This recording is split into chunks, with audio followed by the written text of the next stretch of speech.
Welcome into another edition of GKW. I'm Gabe Neitzel from ESPN Milwaukee. With me, as always, Brian Rowitz from ESPN West Palm, and somebody who really enjoyed the rebar mitzvah of one on last night's Dynamite, Jonathan Hood from ESPN 1000 in Chicago. Speaking of that opening segment of Dynamite last night, where we saw our world champion in AEW, MJF, share a ring with the other three pillars of AEW. Was it too soon to see all four pillars in the ring at the same time during this MJF championship run? It was not. And if I was Triple H, if I watched that show on Wednesday night, I would probably take some notes, because what we saw there is a dawning of a new era for AEW. What's been one of the criticisms of AEW, bro? And that is too many ex-WWE people on the roster. Well, what you saw is four original guys that's never wrestled in the WWE. And actually, that's a good thing. I think Revolution was a really a line in the sand that says, okay, so you want your AEW favorites to get over? Okay, so we're going to make sure that Jericho loses and Danielson loses and all the other WWE guys that fell short in their matchup against Revolution. I think that this is perfect timing to show the audience that here's the original AEW guy that's been here since the beginning, and now they're going to have a chance for the AEW championship. Here's what I would say, though. Is it too soon? No. But I think that the writing and the booking will be very interesting, because you have, 2.5 months until the next pay-per-view to decide who's going to be the contender against MJF. So that will be a daunting task for them. So what I'll say is I saw the same positive as you. To me, it almost felt early Ring of Honor-ish, where you have those guys that are ready to break out, the Danielsons, the Daniels, the AJ Styles of the world. And it's like, all right, this is the future of the company. The only reason I say yes to it being too early is none of those guys are taking the belt off MJF. So you're just putting them in the main event picture to take the pin and then be out of the main event picture. That's my only concern there, unless the path we go down is some sort of way trying to figure out a number one contender. It's one-on-one, and only one of them ultimately takes a loss at the pay-per-view. I mean, I'm rooting for all four. I'm rooting for a fatal four-way. And I mean, there are so many rumors about MJF's contract status, right? All right. And it was even referenced last night by Darby Allin, the bidding war of 2024. So by the way, best promo of Darby's career. Correct. Oh yeah, without a doubt. So without a doubt, every part of that. Well, no, I think it was not only was it the best promo of his career. I mean, you're seeing the fruits of your labor of having Jungle Boy with Christian. Like Jungle Boy was giving some pretty good promos during that feud with Christian, right? Yeah. And gave the impassioned promos, and you could start to see the growth there. Like, not that he's going toe to toe with MJF last night, but he belonged in the ring. Like, and he was the one who kicked the whole thing off. But the reason why I could see one of those three taking the belt off of MJF, because who knows what his contract status is. Do you want to have that continue to float out there and hang over the head of your world champion if MJF hasn't signed the contract extension? Now, again, there are rumors that maybe he did sign the contract extension when he came back from his previous hiatus, and this bidding war of 2024 is just part of the heel shtick and persona of MJF. But it was, man, that was just a breath of fresh air. And what I'm hoping for, because it felt like, and I've brought this up so many times on this show, about how it really felt like Double or Nothing last year. After that show, AEW had some real momentum, and they had the mix of, obviously CM Punk had won the world championship at Double or Nothing last year. And there was just some real momentum with some of the mix of young and older, more established stars. But when you're starting a wrestling company, this is what you're hoping for. You have those established stars that can help you. There's a reason why Jericho was the world champion when television opened. So you have the Jerichos, the John Moxleys, the guys that are recognizable end up being your world champion. Now that you've got the, between 900,000 and 1 million people that tune in on a weekly basis. All right, now here's what we have that's unique and different and can take us into that next generation of professional wrestling. And these four have been billed as these pillars for what, 2 years at this point? Yeah, but since day one, they haven't hid the fact. I mean, the only time there's any debate is when Punk said Britt should be part of that group as well, and she was tweeting about that last night. But yeah, it's been since day one. Like, hey, this is the future of the company. Yes, the Elite. Yes, Jericho. But these four are who we're building upon. So the fact, I don't care if, I'm hoping for a fatal 4-way with all 4 of them, because that's how much I enjoyed the segment last night. But if they tell a story, of the other 3 fighting to get there, and MJF goes through the first 2, the last one ends up winning the championship at maybe oh God, now I'm blanking on. Double or Nothing? No, not at Double or Nothing. So you go with Double or Nothing, then you go All Out. What's the last one of the year? Full Gear? Full Gear. Full Gear. So I don't know, then you do a shape, like the last one standing goes at Full Gear, and you can turn this into, an 8-month long saga with the pillars. Like, just the possibilities seem endless. And the fact that you have these 4 and they're all unique to AEW, that gives me excitement. And they all have seemingly interesting stories that they could tell with MJF. Now, see, here's what you're saying, bro. You're saying that, well, none of these guys will be the AEW champion. None of these guys could beat MJF. Maybe the outside looking in is Ricky Starks. He's not an original. He's a guy that was in the Indies and wrestled in the NWA. So that's where he came from. And so, but the reason why I like this is because you have to define who you are as an organization. If you're just an organization just housing WWE, former WWE, then it doesn't really work. Right. I mean, you're AEW. You got to have your original guys in there. And for Darby Allin, for him to be able to crack jokes, that's the most glib, the most interesting that he's ever been. Usually he's half dead, monotone. He was fantastic yesterday. You look like shit. I mean, you say that about MJF, and his black eyes were fantastic. Jungle Boy, he's coming to his own. I told you behind the scenes when people were telling me when it was time for him to do promos 16 months ago, you couldn't find the guy hiding in the back someplace when it's time for his promo session. And look at him now. Looks like a badass, right? Looks like someone that you could take seriously. Sammy Guevara. Here's what's interesting. So I think from the wrestling internet community, he's become a joke. And just like, oh, this guy's trouble, all this stuff. And so it's the most real that we've seen Sammy in a long time. I don't like the insider terms in his promo. Like, I was supposed to be just Jericho's bump guy. I'm like, okay, you only talking to a section of the audience there. Like, here's your opportunity to really shine, and then you're giving us insider terms. That's fine. You want to be that guy, that's fine. But we almost forgot, Sammy can go too. And Sammy's had a couple of championship opportunities, and I think he's been taken off TV because of his demeanor. And so for him to kind of get back in that mix, I think that was good. I think it was a great showcase in Winnipeg for you to see, here's the next generation. And because if you don't see Omega and the Young Bucks and Jericho, when those guys are gone, hopefully those guys will be your next generation that you can watch. The question is, you want to pay money to see these guys in the main event? Those 4 we saw? 3 of those 4, yes. Yeah. Who's the one you don't want to see? Sammy. Yeah. Okay. Which I think is fair, by the way, because like Sammy's the wild card in all of it. I mean, you want to talk about, I mentioned CM Punk earlier, like obviously, you can't get in a fight with the EVPs of companies, but like, I mean, it's been a while since Sammy's been mentioned in something, but Sammy's had his own issues in the past. They mentioned it last night. MJF brought it up.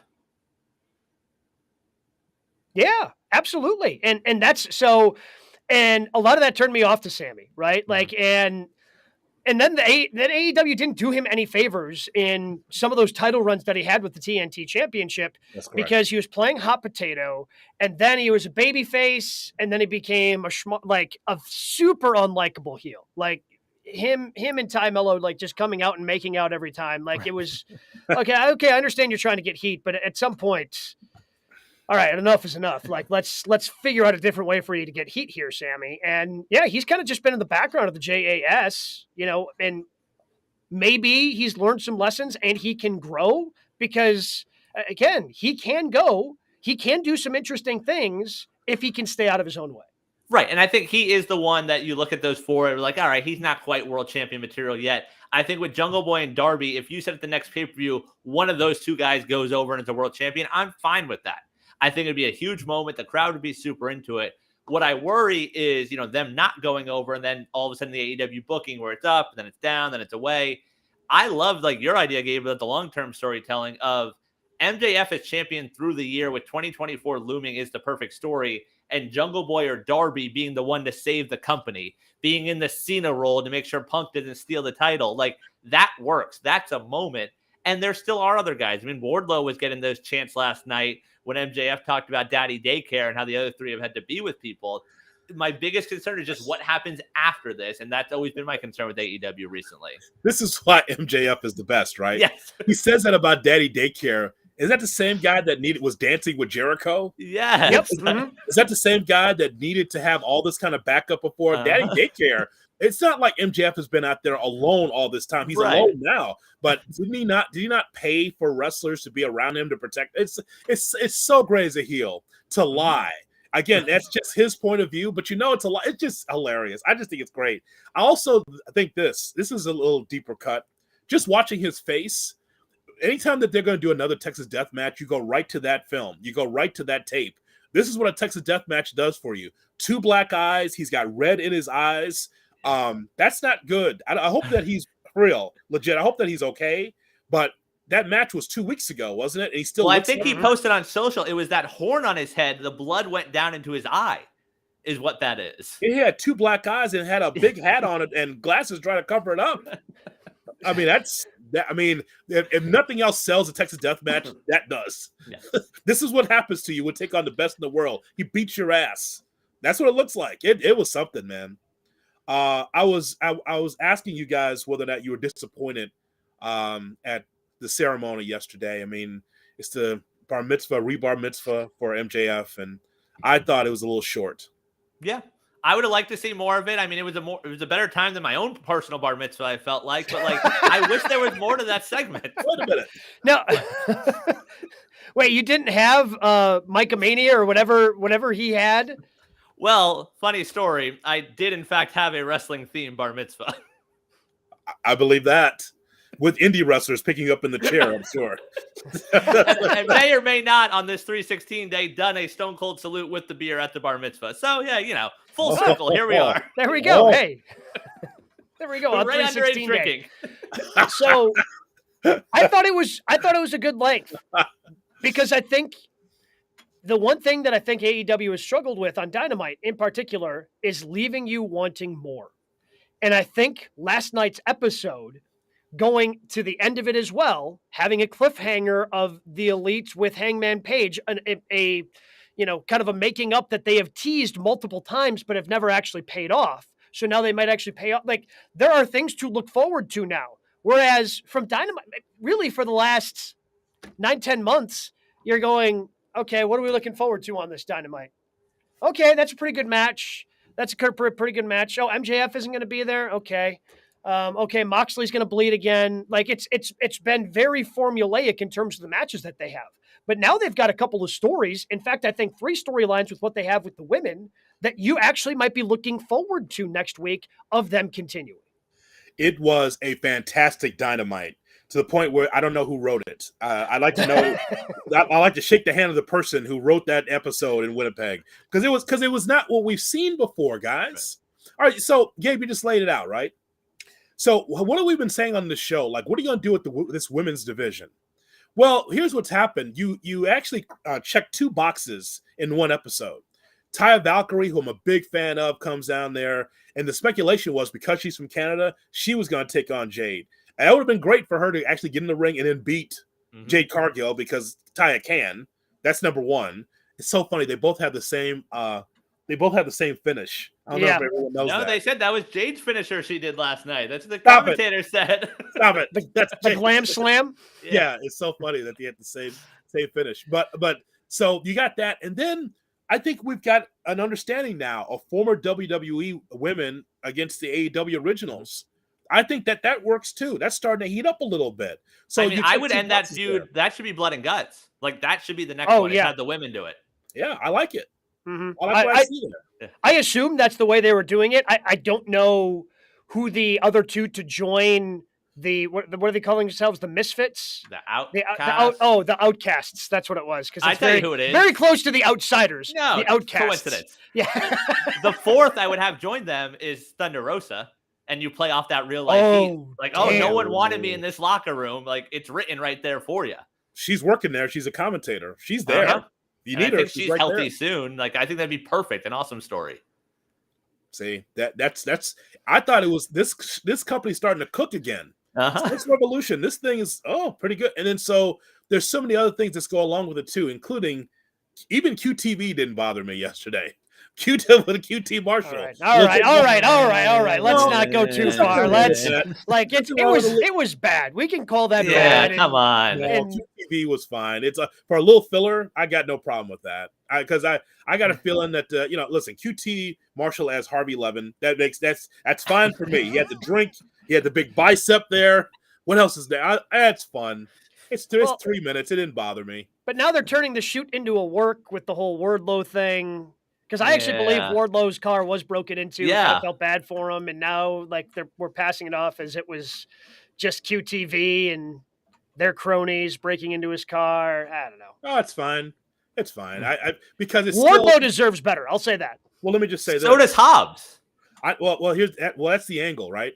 If Hobbs is back there next week in the offices for QTV, that's a problem because he doesn't need to be anywhere around that. Right. Hobbs don't need to be around that because that's a gimmick. It's just a gimmick to go after dirt sheet writers. I can tell that's what that is. So that's fine. Friday night at 11:30 Eastern or wherever when tournament wraps up, you got him versus Gabe's guy, Ray Phoenix.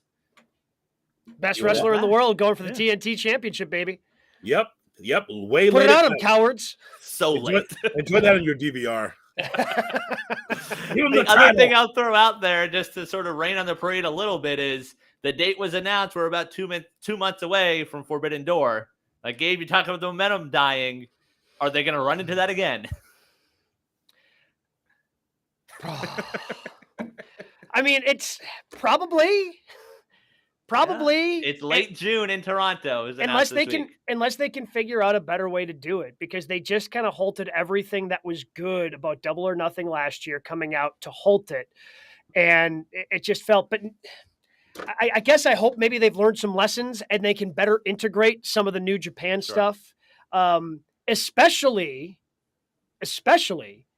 if instead of going one-on-one, you throw Mercedes Moné in as the fifth person with everybody else, and you do Blood and Guts there.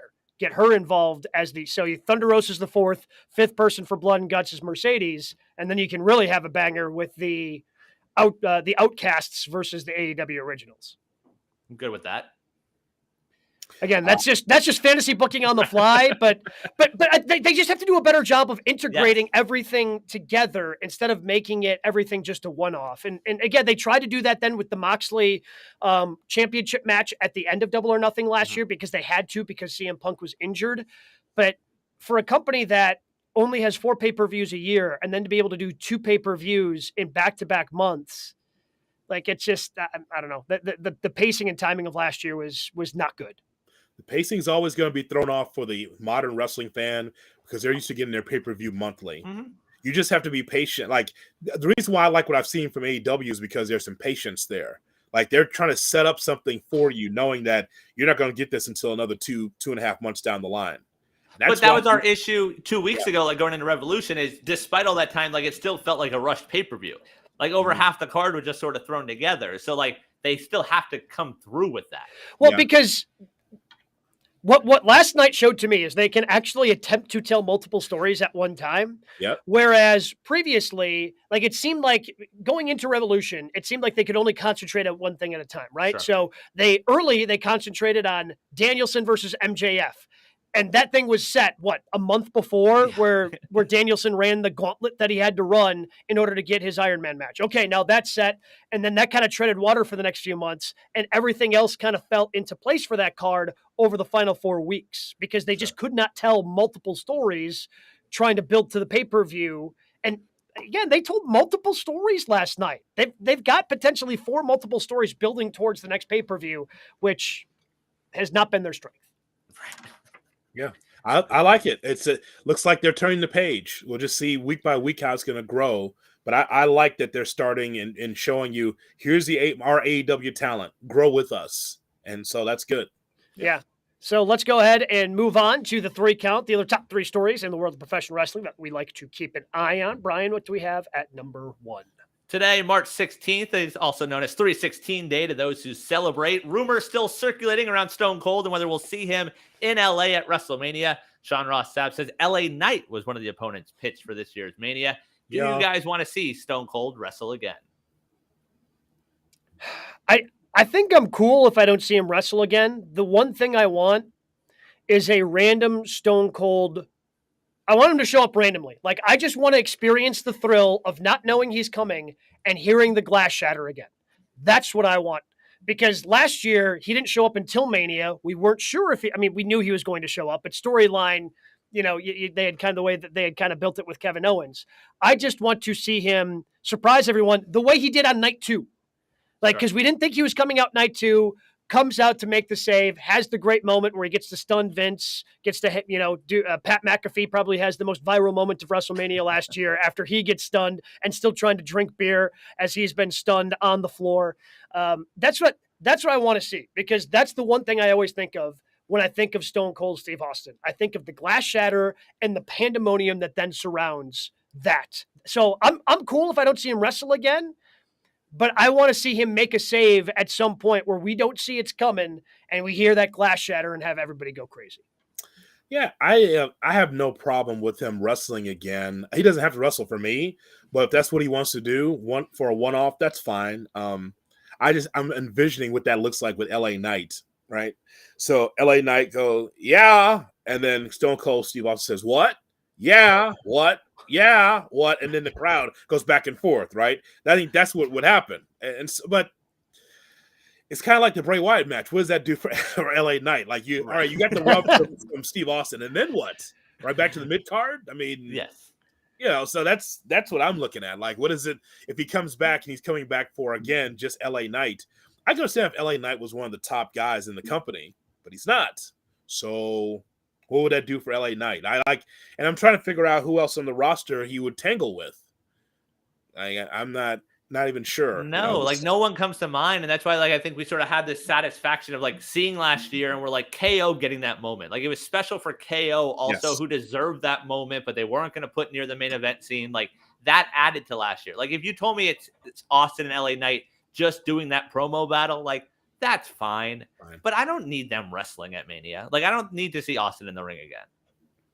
Yeah, I think because that's his best tool right now. It's not wrestling. Mm-hmm. Now, if it's a wrestling match with Austin, he'll do what he always has: punch and kick. That ain't really wrestling. You don't have to get on the ground for that. It's punching and kicking. He made a Hall of Fame career of just punching and kicking. After being one of the best wrestlers in WCW when he was stunning Steve, comes into WWE and is like, oh, I got to do is punch and kick. Okay, I can do that 300 days a year and make a whole bunch of money. It makes you wonder though, who Austin would be set up with. And so it's either the guy that they're going to push next or an established star. And so kind of piggybacking on what we talked about earlier, Gabe, the 4 pillars of AEW, I was writing a short list while we were talking about if that promo would happen to WWE, who would it be? And so I wrote down Solo and Austin. Oh boy. Right. I don't trust Solo. I don't trust Solo with Austin at this point. Oh, he thinks it's a shoot? Yeah, Solo's he's gonna get punched by Austin. He's gonna punch back, and it's not gonna end well for our hero.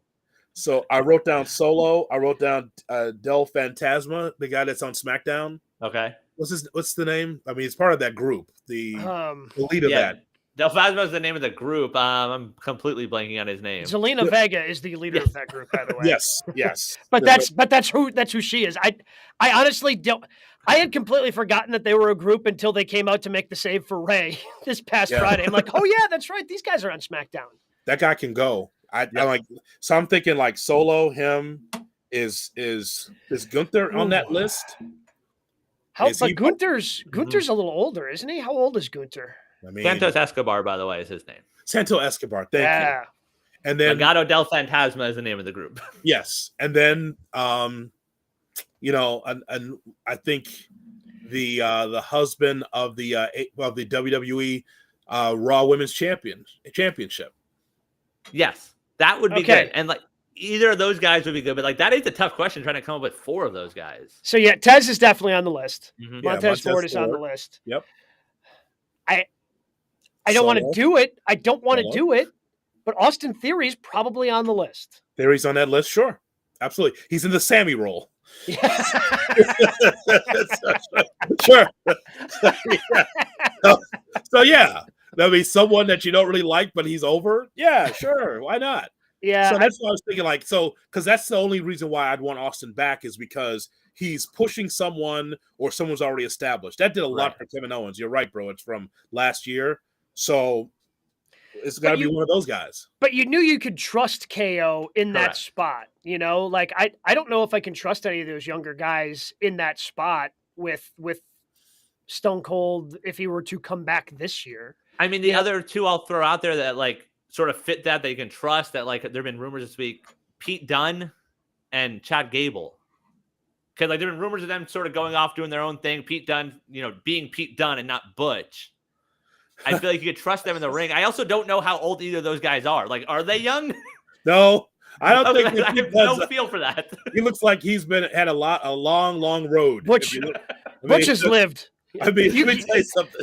Your name cannot be Butch and be a young person. That's just hold on. Pete Dunne in there with Steve Austin. Goddamn kid, screwing up with my fingers. What are you doing with them with my fingers, kid? By the way, according to the old Google machine, Pete Dunne age 29. No shot. He ain't 29. He ain't 29. Are you serious? 30 till November. No, I don't believe that. No, don't think that's true. But could you imagine him snapping the fingers of Steve Austin? That won't work. This is a work, kid. My fingers are broke.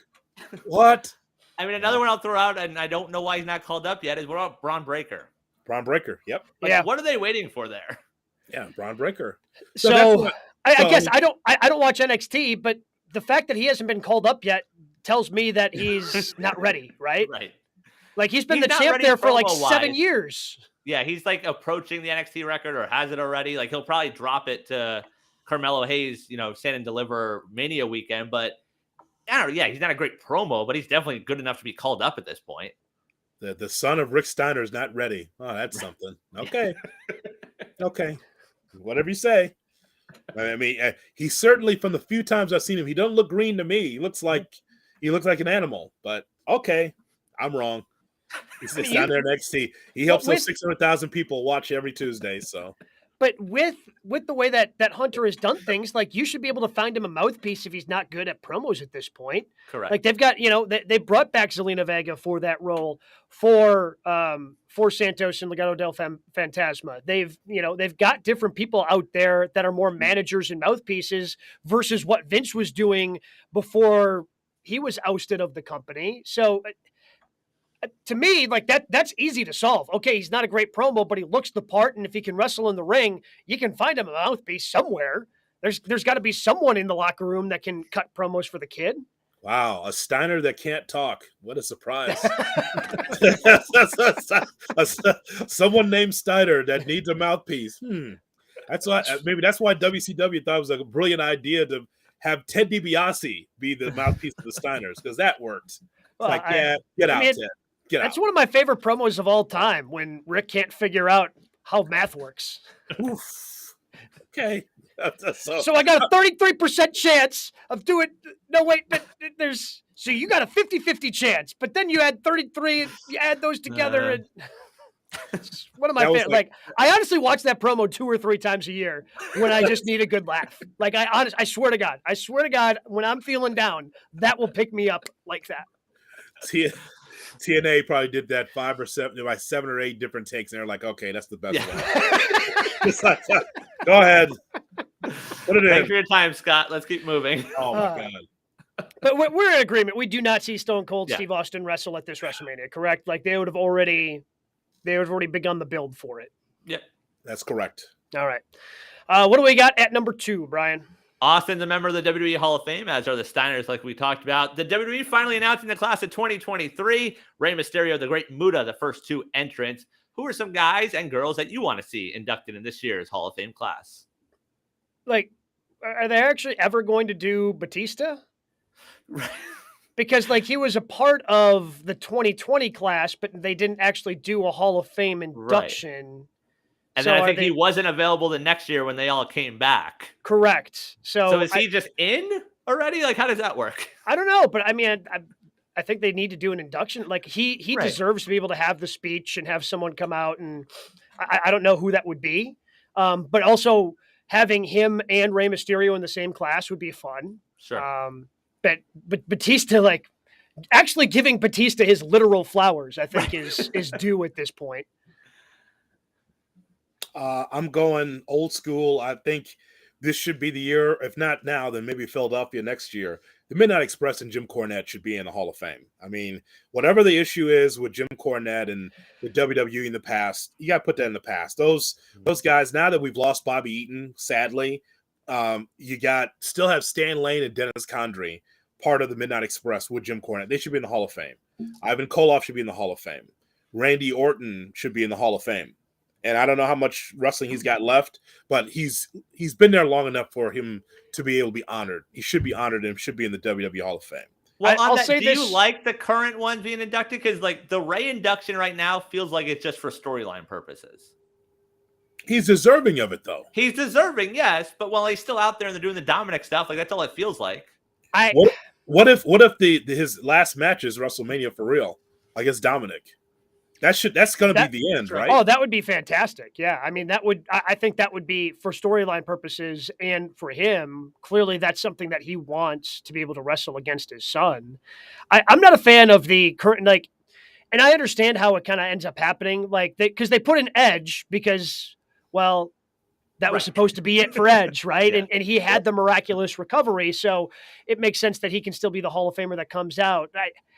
I just think that once you go in the Hall of Fame, you have to be mostly retired. Maybe if you come back every once in a while, the way we see with Trish and Lita right now, they're not full timers, but Ray's still a full timer. So when it comes to Randy, if he was put into the Hall of Fame, I would assume that he's done, and that would make me sad. So as long as he's fighting for a chance, whatever he's going through, whatever he's dealing with physically, as long as he wants to try to still fight that and make his way back to the WWE, I don't think you should go in. I think you should be either announced your retirement or be mostly retired before you go in. So what's left for Randy Orton? I don't need to have him have another championship role. It's just like he will take on Matt Riddle. And that's the last match I want to see. I mean, that's it. Right. That's what we're waiting for before the injuries, before Riddle went through whatever he's going through, his personal issues, whatever it is. We were trying to get to Matt Riddle against Randy Orton. And so after that, I don't know what else for Randy to do. I mean, he's already wrestled the world's greatest match or whatever that was, the greatest match ever. Against Edge or whatever. So, I mean, that and Demolition, and then, China's not in yet, is she? No. Okay. All right. Well, was she a member of? Did they put her in as a member of DX? I mean, they mentioned her. I don't know if they included that. Like, she was the one I had, because that's, to me, it's all those names that I feel like we're never gonna get to, but you can't say never. Like, we saw Warrior go in, but Owen should be in. Like, Demolition is obviously not in for a reason. In Googling and looking around stuff today, King Kong Bundy's not in for some reason. There's some heat there. Yeah. So, I would love to see those randos. I mean, you mentioned next year with Cornette. I feel like next year has to be Heyman in Philly. I think so. I would love to see that. Give him that moment. Is he going to be done when this storyline ends with the Bloodline? I don't think he needs to be. I mean, I think it's 100% on Paul. If Paul wants to be around, they'll find something for him and he'll make it fantastic and interesting. And as he has done with everything he's done in WWE, except for when he was the manager of Cesaro, even he couldn't make that one work because it was just an odd pairing. But because I don't know if he really needs to do it anymore, does he? Well, no more odd than his team with Joe Hennig. Do you recall him being the Intercontinental Champion, the son of Kurt Hennig? Joe, what was this? McGillicuddy? What was his name? Curtis Axel. Curtis Axel. McGillicuddy before that, yeah. Yes, it's that was weird. But he's trying to get guys over, right? Just like these young guys, he's trying.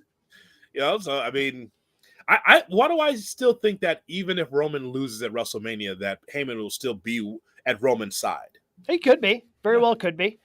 Because if they want to keep the Bloodline together and figure out a way, even once he loses those championships, clearly they want to keep the Bloodline story going for if Rock wants to come back.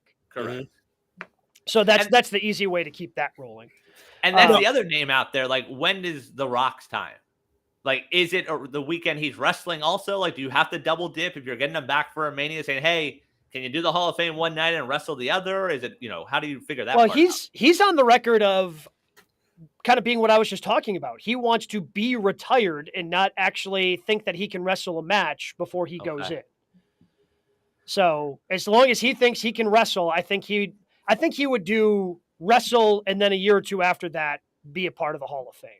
The other thing with their Hall of Fame is I feel like they're in that spot now where we start to see some people go in that you're maybe like, really? Are they Hall of Fame? Where like, because the AEW stuff, like, when does a Big Show get in? When does a Jericho get in? Like, are they just treading water? And like them acknowledging Great Muta, like that's a win for wrestling fans. Like that's something that wouldn't have happened 5 years ago. Like that is impressive in that what they're doing in regards to that. I don't think Vince would have approved of Muta right away.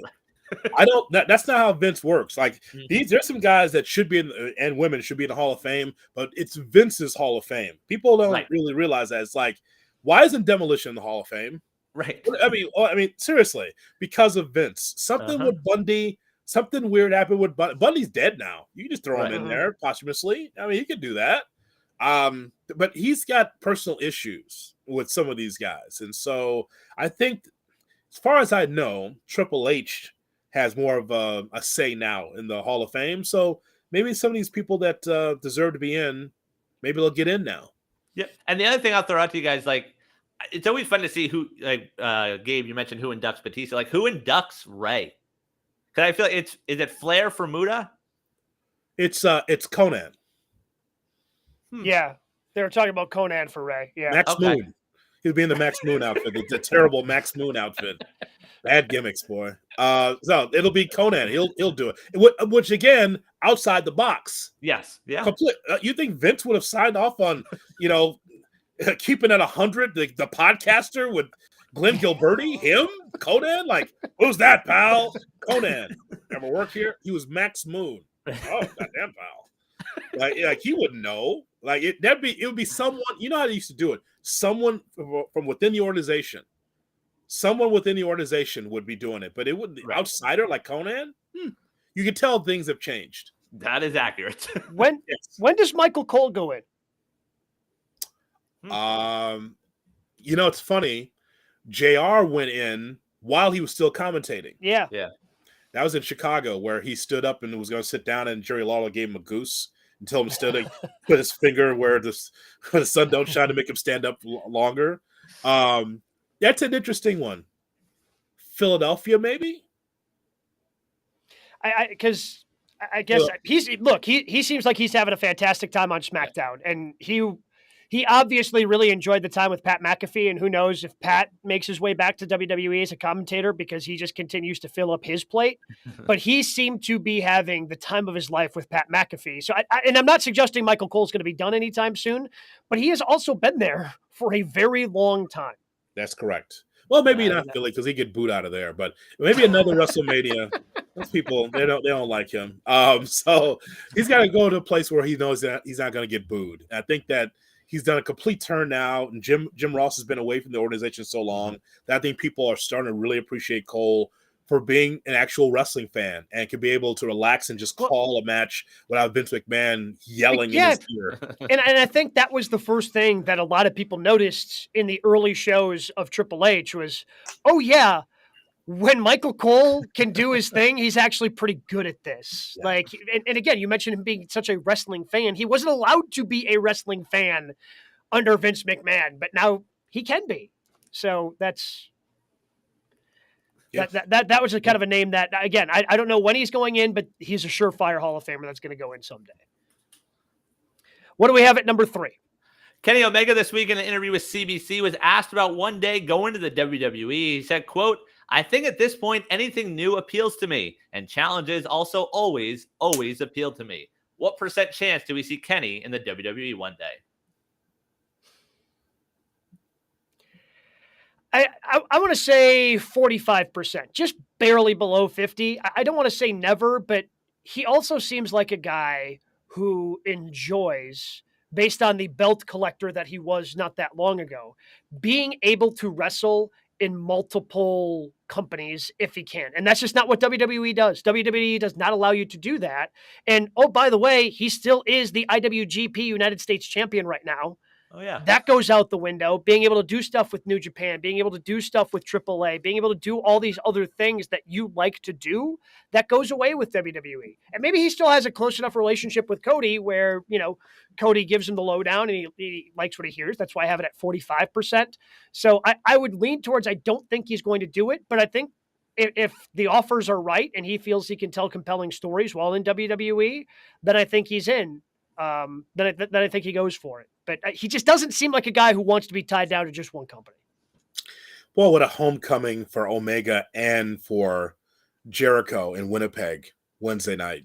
Man, just like, I mean, you would think that, boy, that's off the beaten path. Why are they going to Winnipeg? Well, you got those two and you got Don Callis, Right. all from the same city, right? And so if nothing else, whatever they drew, that was all from Omega and from Jericho. Jericho got most of the appreciation because, got Key to the City or some medal and the street. They named a street after him. Yeah, which is cool, right? But Omega's from the same city.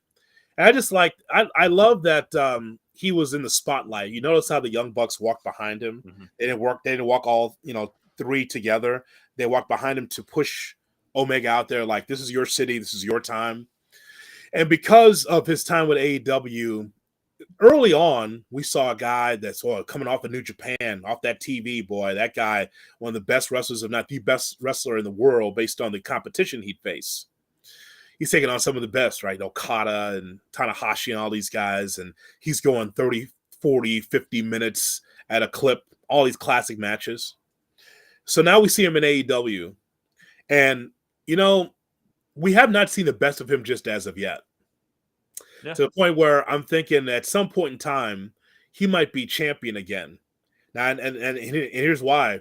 The schedule's so light now. So light. You got a few house shows sprinkled in there, but not to the point where Omega's got to be there for them. Right. So I really believe that, just like anything else, I mean, some of these veteran wrestlers will try their hand in the WWE, including Omega. And I think the biggest reason for that is Cody Rhodes is the Pied Piper. Cody's over there, and Triple H is like, hey, who's over there that can help us, right? And so it wouldn't surprise me if the Young Bucks are there. That would be their retirement plan, going to WWE. Sure. That would not surprise me. And same thing with Omega. It feels like 50% for me, but not this upcoming contract. I think at some point there's going to be and the reason why I feel strongly about saying that, Gabe, is because based on what we saw last night, and seeing those pillars, it's almost like AEW saying, hey, look, I know we got these EVPs, but they're not going to be here forever. As much as we appreciate them, they're not going to be here forever. So we got to start pushing these young guys and put them in a position to be in main events. So I would say about 50%, but not this upcoming contract though, bro. I think at some point he'll get over there because Cody will want him there. Yeah, I think that's fair. But if you're Kenny, and to Gabe's point about how much he just enjoys wrestling, like having the Ospreay matches, having those random one-offs at random companies, I don't know how you look at the WWE and be like, oh yeah, I can excel there and get those matches. Like, to me, if I'm him looking at the company, like AJ Styles is the ceiling. AJ Styles was a champion. He was their world champion, but he was never the guy in the company. Like when WrestleMania season came around, it was never, oh, AJ's the guy we're putting on the marquee. Like, to me, that's what Kenny's going to be. The Bucks, to me, seem more likely because they just seem to be more of wrestling fans, and it might just be a bucket list thing to say, hey, we got to work a Mania. Like when we talked to Gargano, that was one of his things. Like the Bucks feel like they'd be in that boat. Yeah, but Triple H doesn't give a rip about tag team wrestling. Like, correct. Hey, meet when it comes to tag team wrestling, meet the new boss, same as the last. Like, does not care about tag team wrestling. So I have a harder time imagining the Bucks going there for the same reason. I just don't picture FTR going there unless Triple H just decides coming out of whenever this tag team championship reign ends for the Usos that they're actually going to re-emphasize tag team wrestling. But that's not going to happen. Like we've seen that. You're right. We've seen that already. And as that time comes, it's going to be more Vince involvement. So it's going to be working against that. Because who do we think are taking the tag team championships off those guys? It ain't a tag team. Right. Right. It's two singles wrestlers. Yeah. Right. It's not established tag team. I would, and there's something else I just want to throw in the mix too. It's like if Omega and the Young Bucks go to WWE, and I think it will happen. So there's a lot of tread on those tires for all three of those guys. A lot. New Japan just takes so much out of you, man. And it's not just because of the action. They wrestle a lot during the week and a lot during the weekend. So Omega making that house show in Peoria. I mean, he's gonna be there. You know, he's gonna be there in West Palm at the house show. I mean, that's part of it too. It's more than just Raw and SmackDown. I mean, you got to be out there and wrestle 15, 20 minutes. And I know that the house shows are not like they used to be. They've cut down on them, but still, you got to get on the road. And Cody Rhodes is doing those house shows too. Oh yeah, Cody's all over. But like that's the thing. Like Cody being the comp, like there's just more to Cody. Like Cody has more of the WWE look. Cody has the storyline with his last name. Like those guys just don't have it. Like, and I think the Sammy thing like could impact that. Like they look at that and see a guy get over organically that has a strong fan base, but there's a cap on what he can do. Like that has to impact guys like this. Speaking of Cody and house shows, if you missed Cody, we interviewed him last week. Download that wherever you get your podcasts. Also, because we did talk to him, he's going to be in Milwaukee. If you're in Milwaukee, go to the house show this Saturday night at Fiserv Forum. Tickets available at Ticketmaster or through the Fiserv Forum box office. That is some good promotion right there. Very good. Yes. Just want to make sure, we hit that. But yeah, when I think of this guy here, he's making sure because it wasn't in the interview because Excalibur wasn't here to drive it. It's what happens. We got JR in the chair because I forgot to promote Milwaukee. So that's a problem. Oh, we got Cody Rhodes here. Cody, how are you? What's he here for? I don't know. But if Excalibur up there was going to be there, he would promote the Milwaukee show. Just want to make sure when they come back and they offer up somebody good, we get him again. You know, I'm just trying to cover our ass here, pal. Here we go. I've never heard the double promotion before from Gabe. I've never heard that before. He's these goofs. They forgot to mention the Milwaukee show. Like, sorry, Cody, you're dead. Let's talk about that. Like, so that means leave JR in the chair. I'm sorry, I forgot. It's to be a great house show in Milwaukee, though.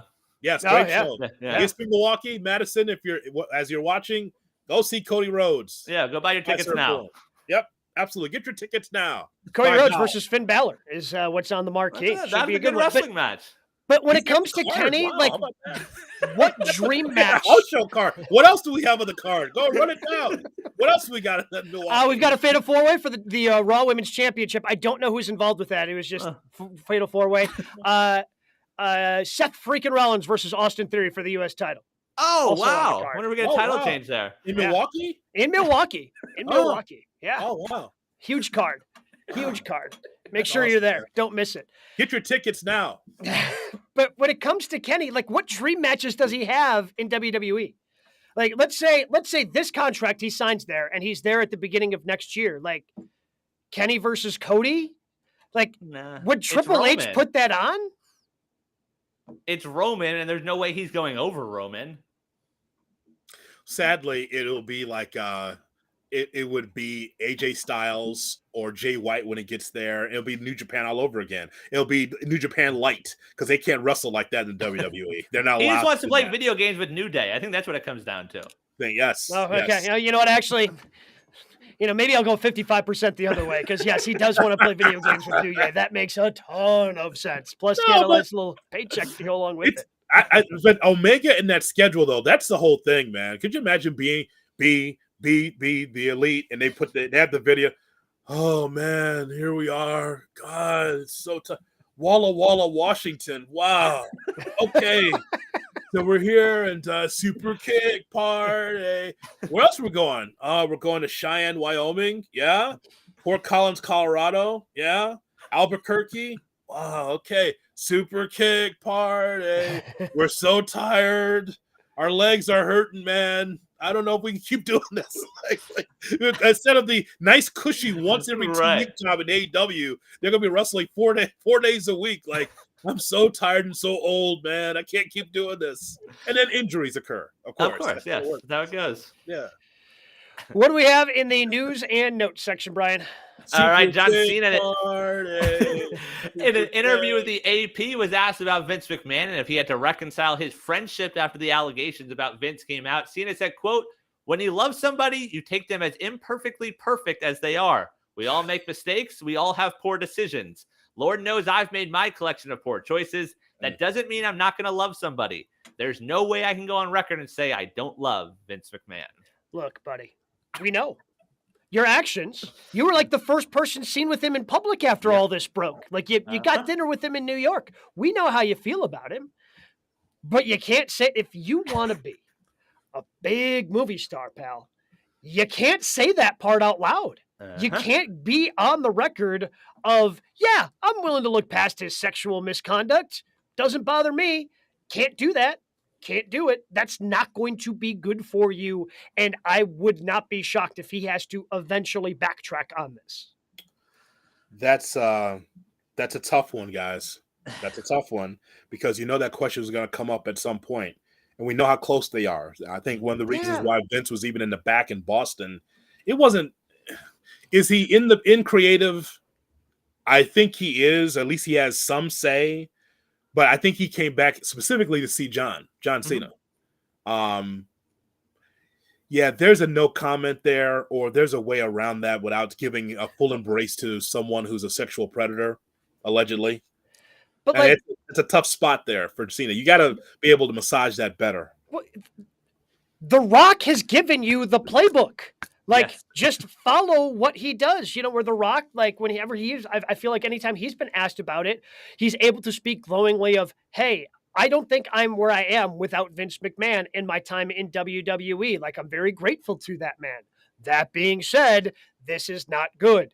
Like that, you know, like you can be able to parse that in a way that I think you can still be true to your relationship with Vince and not endorse sexual misconduct and sexual I think assault. Also, there's something to like being at the level that Cena is. Like if you're a random WWE wrestler and you want to comment about how much you love Vince despite all this, that's fine. But if you want to be John Cena, if you want to be the movie star, like you said, Gabe, like remember when Vince did the SmackDown Raw back-to-back when this stuff was first coming out? Him and Cena were in the ring together on that Raw. We were surprised by that Cena would share the screen with him even for 10 seconds. But he's fully embracing it. Like you mentioned, the pictures out in public.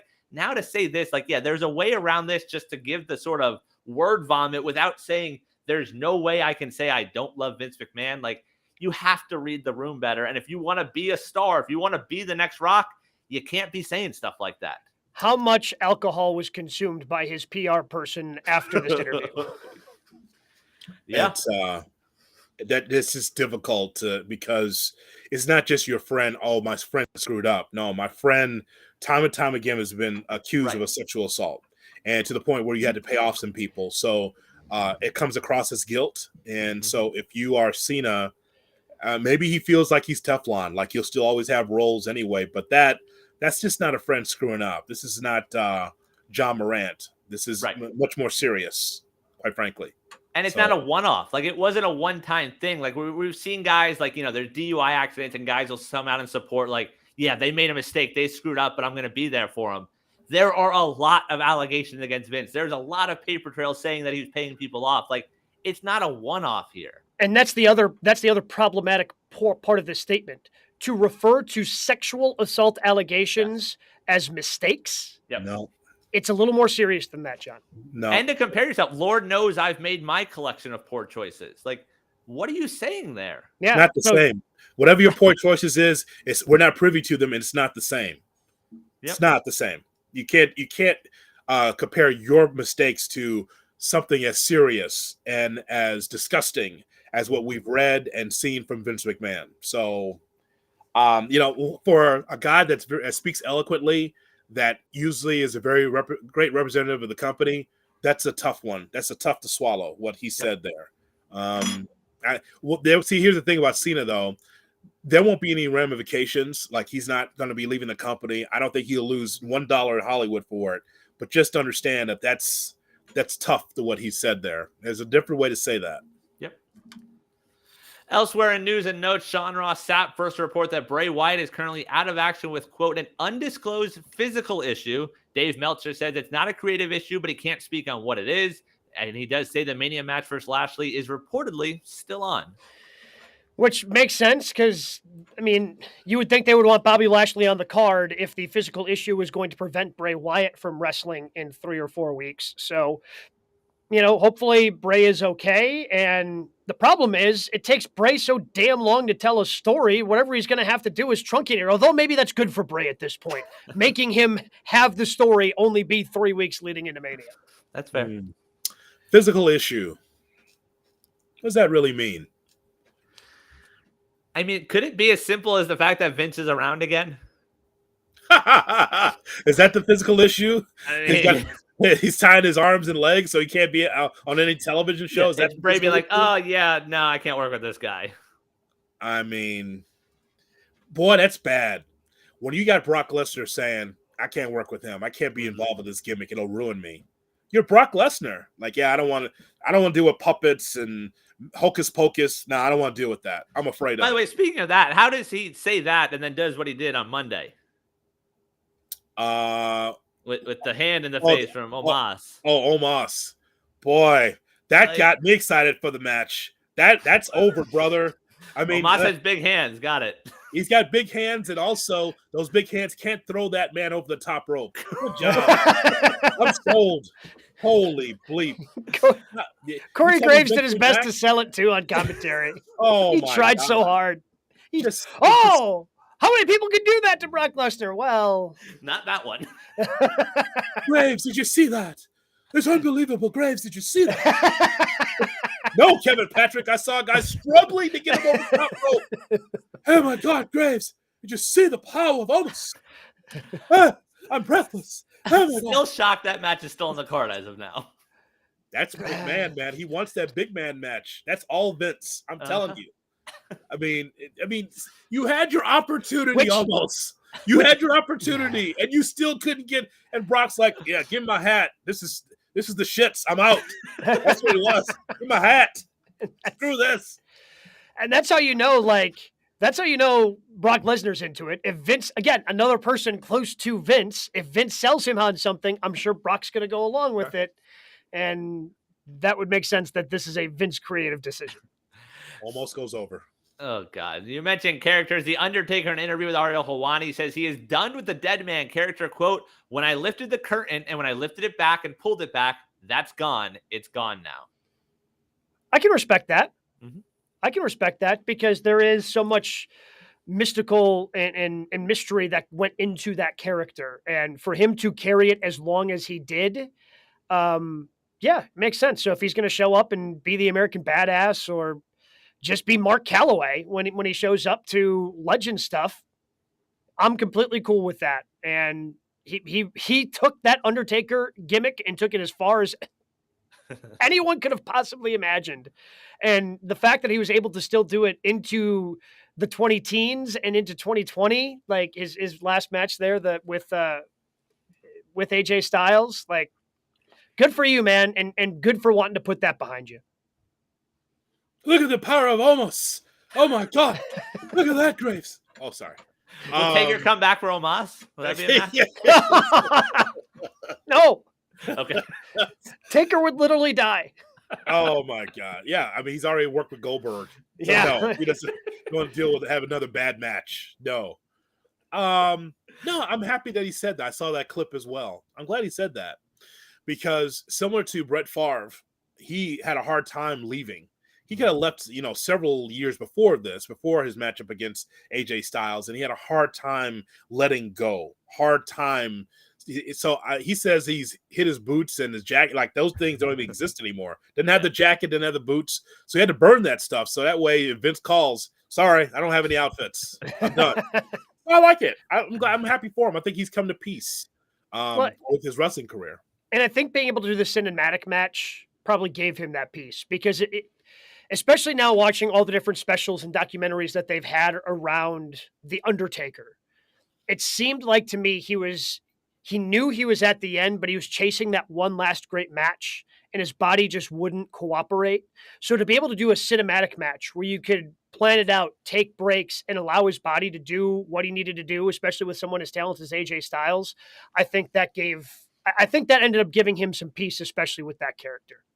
And I'm sure also it's exhausting, like always being on. Like we talk about him being the best character ever in terms of wrestling. Like I remember the first couple of times seeing Mark Calloway stuff, and I'm like, oh, this is weird. Like, I don't want to hear the Undertaker talk about, the weather and things like that. So the fact of what he's saying is like, hey, I let you know, like, I letting you see Mark Calloway, you're not going to see the dead man again. Like, I'm sure it's exhausting for all those years. Yeah, because he was old school and lived up to his gimmick. Mm-hmm. He said in that same interview, was like, I just wish today's wrestlers would just give us a little bit of the character outside of the ring, just a little bit.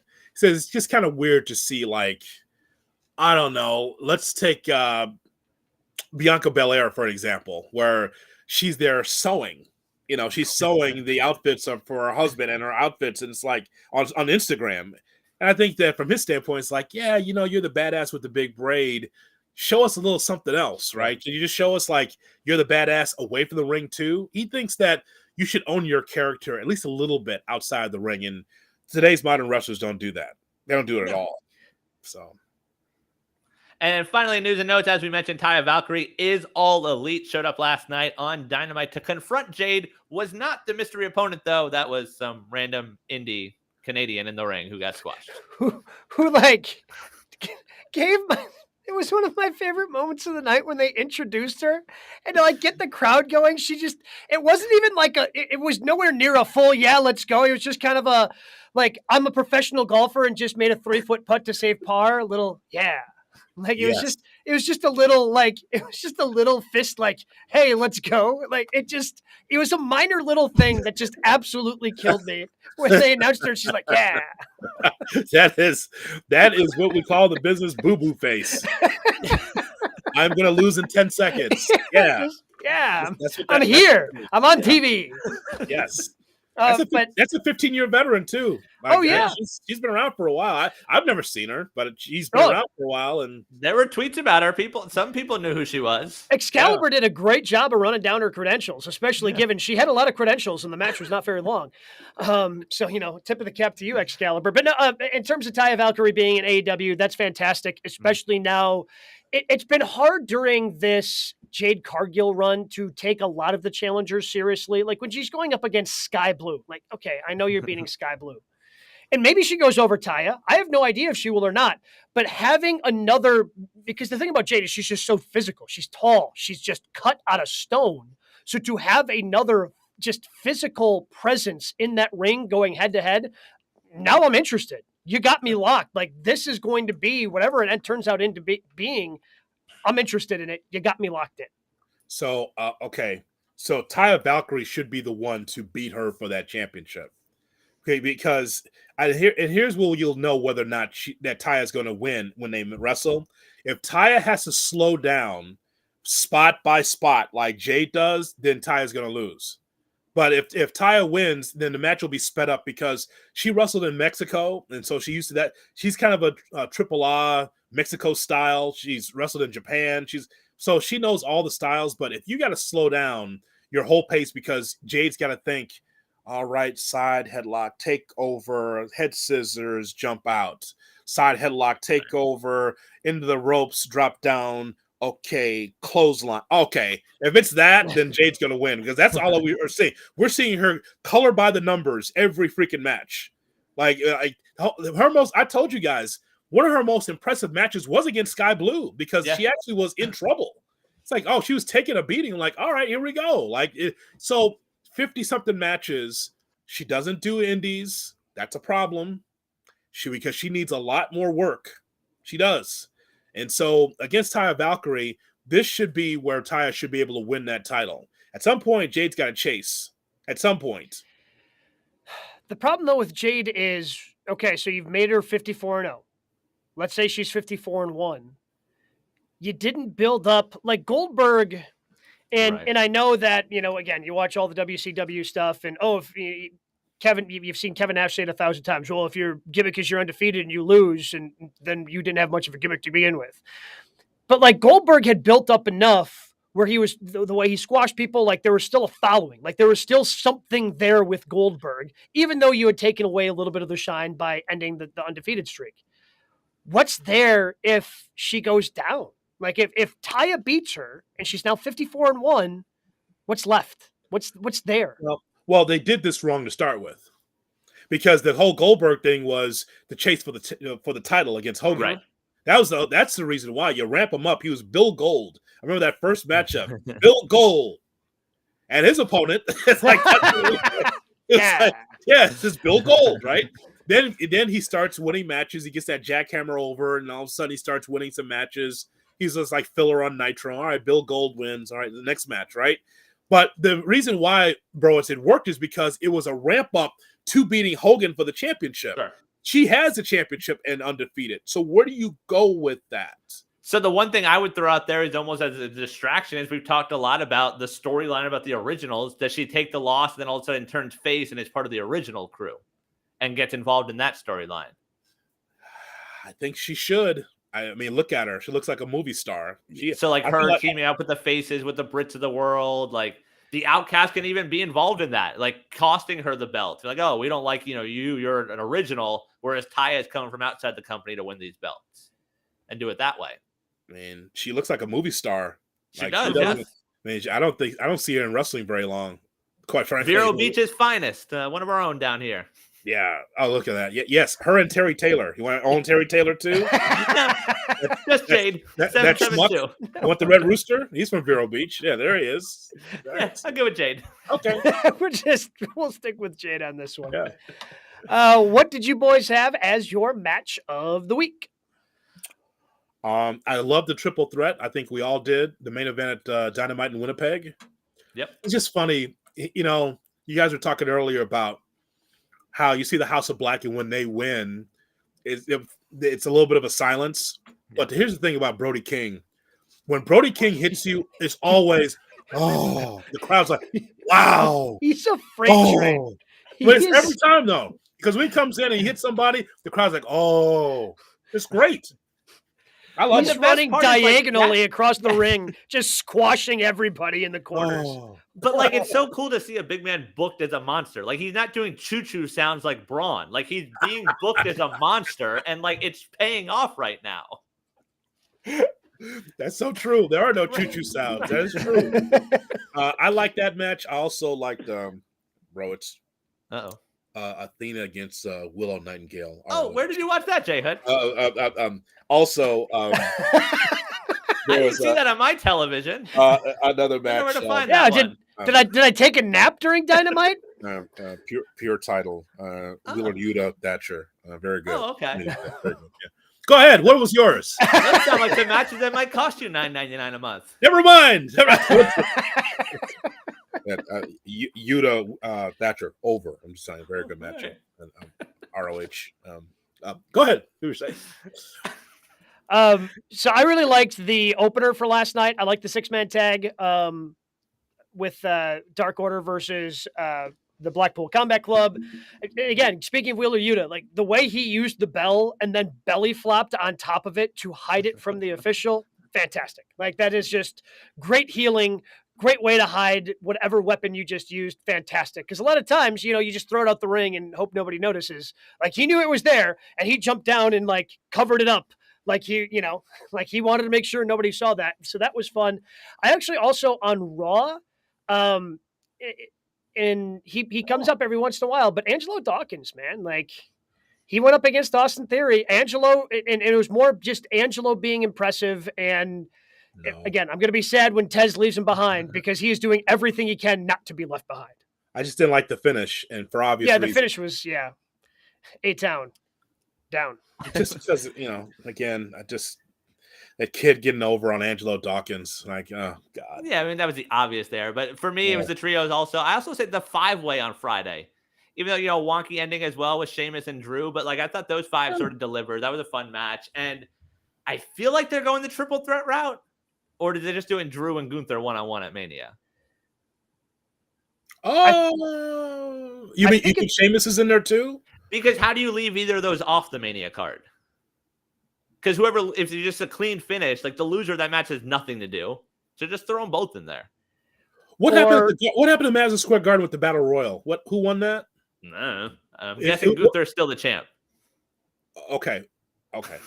So I'm clear. The Madison Square Garden thing was a Battle Royal. Was Gunther in the Battle Royal? No, they faced him later that night. Yeah, whoever won the Battle Royal faced him later at MSG that night. Okay, gotcha.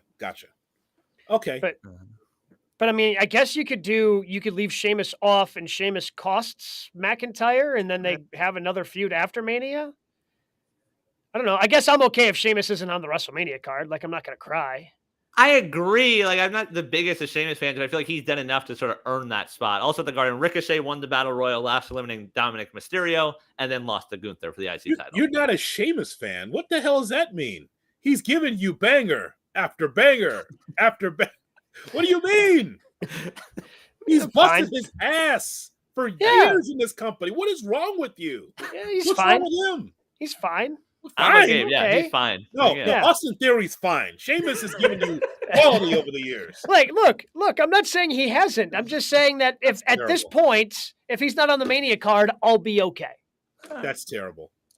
Busting his ass. And another one of these guys like Dolph Ziggler, just good enough for the road, but not good enough for the main event. Oh, I will fight. I will fight for Dolph Ziggler to the death. I am a huge Ziggler mark. It's just a whole bubble of them. He's got Sheamus in there. Who else in that bubble? Dolph Ziggler, Natalya. Yeah, Natalya is 100% that in the women's division. That's so sad. 1,000%. All these people just work hard. They're just there for your house shows. Like the one in Milwaukee this weekend. Yeah, coming up. Hey, you might even see me there. Ticketmaster.com or Fiserv Forum box office. Wow. I didn't think there's anything else going on that time except Marquette hoops. Oh boy. Let me tell you, I was sweating out Marquette playing Friday, Sunday, and hoping not for the Thursday, Saturday, because that could have messed up my Saturday night plans of heading to Fiserv Forum and watching Cody Rhodes take on Finn Balor. Okay. And also we get Austin Theory. Bring your Austin Theory signs. They'll be looking forward to you. Bring your sign up. A-Town. Down. Ugh. The worst. We'll be right back here next Thursday. Still plenty of things to get to as we are on that road to WrestleMania. Maybe JHood will continue to give you a report cards on what's happening over on the ROH TV show as a member of the Honor Club. Who knows? It's certainly possible. Please. Since he continues to give us great matches that are happening on ROH in the Club Honor Club. Who knows?